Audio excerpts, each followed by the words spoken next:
If you're experiencing login issues on SmartNews, follow these simple steps to troubleshoot and resolve the problem quickly. Step 1. Check your internet connection. Ensure that your device is connected to the internet. A weak or unstable connection can prevent you from logging in. Try switching between Wi-Fi and mobile data to see if that resolves the issue. Step 2. Verify your credentials. Double check your username and password for any typos.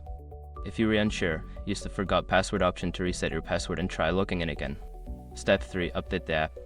Make sure you are using the latest version of the SmartNews app. Go to your device's app store, check for updates, and install any available updates. Step 4. Clear app cache. Secure your accounts before moving on.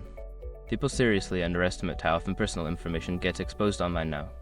Use SROC to monitor your accounts 24/7 and get notified immediately if your data gets leaked somewhere. It runs in the background, constantly scanning billions of breached records. And honestly, for how cheap it is compared to the value you get, it's worth it. Link in the description. Step 5. Reinstall the app. If none of the previous steps work, uninstall the SmartNews app and then reinstall it from your app store.